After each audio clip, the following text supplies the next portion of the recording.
नमस्कार। संसद के शीतकालीन सत्र में नए रिकॉर्ड बन रहे हैं, नई परंपराएं बन रही हैं और कई ऐसे काम हो रहे हैं जो अद्वितीय हैं। इसके पहले भारत के संसदीय इतिहास में कभी नहीं हुए और ये सब नए संसद भवन में हो रहा है। संसद की जो नई इमारत बनी है, बहुत भव्य इमारत बनी है, बड़े भव्य पैमाने पर उसका उद्घाटन हुआ था। उसमें न्याय का प्रतीक जो सेंगोल स्थापित किया गया था, उस इमारत में हो रहा है, उस संसद भवन में हो रहा है जो गुलामी की मानसिकता से निकलने के लिए आज़ाद भारत की मानसिकता के अनुरूप जिसको बनाया गया है।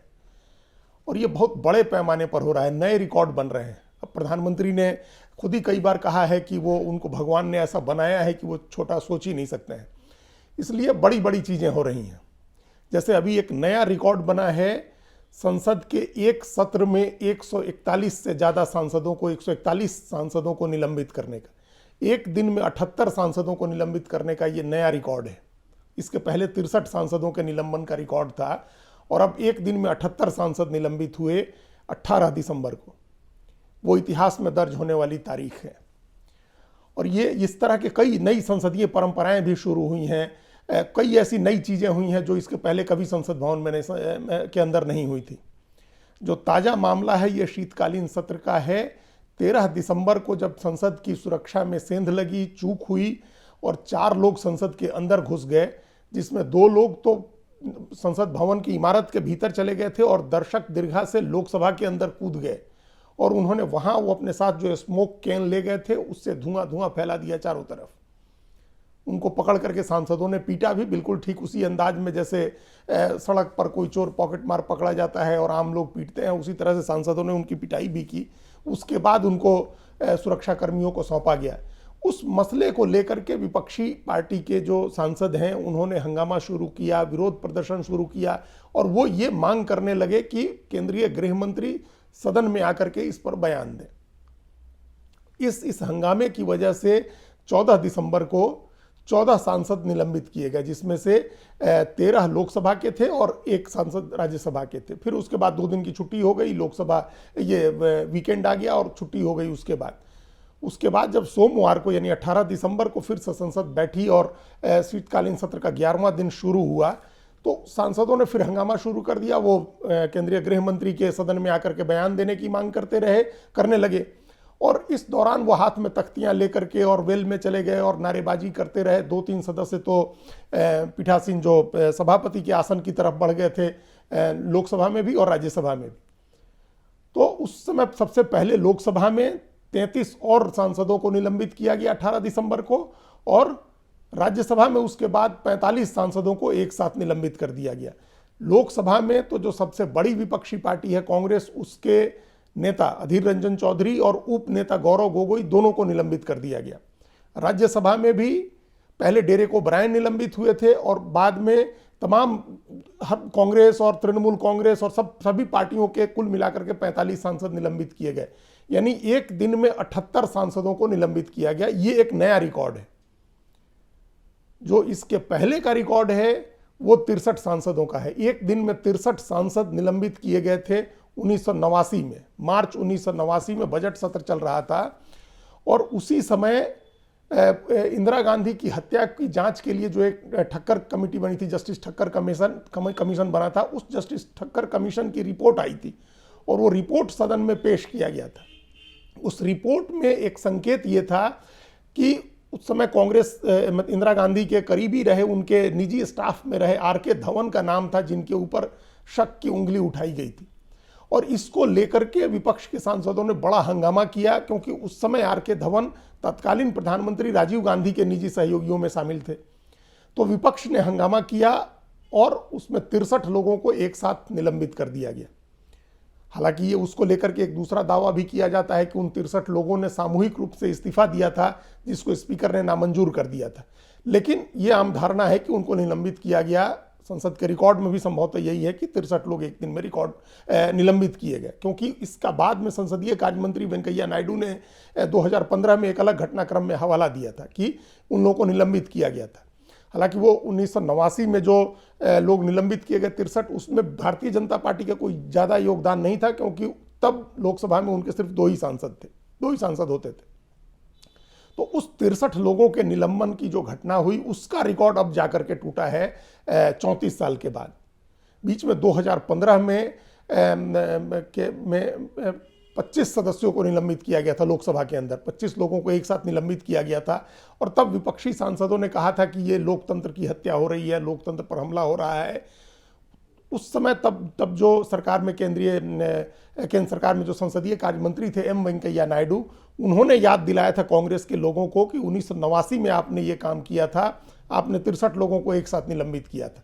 उन्होंने तंज करते हुए कांग्रेस के लोगों से कहा था कि हम अभी तो 25 लोग सस्पेंड हुए हैं, बेंचमार्क किसने सेट किया है, ये उनका तंज था कांग्रेस के ऊपर। तो अब लाख लाख शुक्र है भगवान का कि वो बेंचमार्क अब नया बेंचमार्क बन गया। वो 63 लोगों का बेंचमार्क जो कांग्रेस ने सेट किया था 1989 में, वो टूट गया है और एक दिन में 78 लोग सस्पेंड हो गए हैं। अब ये भारतीय जनता पार्टी की सरकार के समय का रिकॉर्ड हो गया। ये नए संसद भवन का एक नया बड़ा रिकॉर्ड है कि एक दिन में 78 लोग निलंबित किए गए। बात उतने पर ख़त्म नहीं हुई, उसके बाद फिर अगले दिन यानी आज मंगलवार को 19 दिसंबर को लोकसभा के 49 सांसदों को और निलंबित कर दिया गया। तो अब कुल संख्या 141 हो गई। तो ये नए रिकॉर्ड बनते जा रहे हैं। और ये जो सांसद निलंबित हो रहे हैं, इनका कसूर ये है कि ये लोग संसद की सुरक्षा में हुई चूक के मुद्दे पर विरोध प्रदर्शन कर रहे हैं और केंद्रीय गृह मंत्री से सदन में आकर के बयान देने की मांग कर रहे हैं। अब पता नहीं विपक्षी सांसदों को भी क्या है कि केंद्रीय गृह मंत्री ने बाहर बयान दे दिया, उन्होंने एक टेलीविजन चैनल को इंटरव्यू दे दिया है जिसमें अपनी बात कह दी है, और यहां तक कि प्रधानमंत्री नरेंद्र मोदी ने भी एक अखबार को, दैनिक अखबार को इंटरव्यू देकर के संसद की सुरक्षा पर बयान दे दिया है। लेकिन ये सांसद हैं, वो विपक्षी सांसद मान नहीं रहे हैं। उनका कहना है कि सदन में आकर के बयान देना चाहिए। अब ये एक नई परंपरा शुरू हो गई है। पुरानी परंपरा ये थी कि जिस समय संसद का सत्र चल रहा होता है उस समय सरकार की तरफ से सदन के बाहर कोई भी बयान नहीं दिया जाता है, कोई भी घोषणा नहीं की जाती है। सरकार को जो भी कहना होता है, जो भी घोषणा करनी होती है, जो भी बयान देना होता है, वो सदन में देना होता है। सत्र के दौरान ये एक परंपरा बनी हुई है। लेकिन एक नई परंपरा अब शुरू हुई। प्रधानमंत्री ने सत्र के दौरान हिंदी के एक अखबार को इंटरव्यू दिया, और आमतौर पर वो इंटरव्यू नहीं देते हैं, मीडिया से जरूरत नहीं समझते हैं बात करने की, लेकिन उन्होंने एक अखबार को इंटरव्यू दिया और उसमें उन्होंने संसद की सुरक्षा में हुई चूक पर विस्तार से अपनी बात रखी। उन्होंने कहा कि यह बहुत गंभीर मामला है और इसकी जांच पड़ताल होनी चाहिए है, ये पता लगाया जाना चाहिए है कि इसके पीछे कौन लोग हैं और उनकी मंशा क्या थी। प्रधानमंत्री ने यह भी कहा कि इस पर वाद विवाद नहीं होना चाहिए। तो ये एक नई परंपरा है। सत्र के दौरान प्रधानमंत्री ने एक हिंदी अखबार को इंटरव्यू दिया और केंद्रीय गृह मंत्री ने भी एक न्यूज चैनल को इंटरव्यू दिया।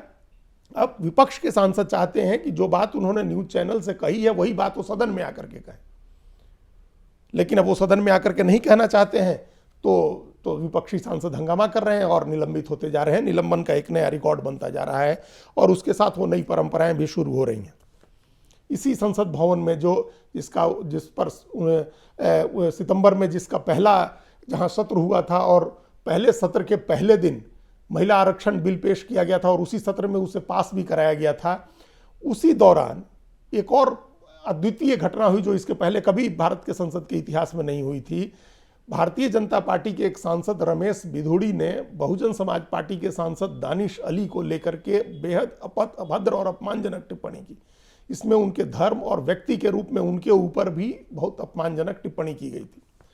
वो मामला तत्काल स्पीकर के संज्ञान में लाया गया। उसको जो उन्होंने कहा वो हम कह नहीं सकते हैं अभी, क्योंकि स्पीकर ने लोकसभा की कार्यवाही से उसको एक्सपंज कर दिया है। वो बातें हटा दी गई हैं कार्यवाही से। लेकिन वो मामला स्पीकर ने आचरण समिति के पास भेजा।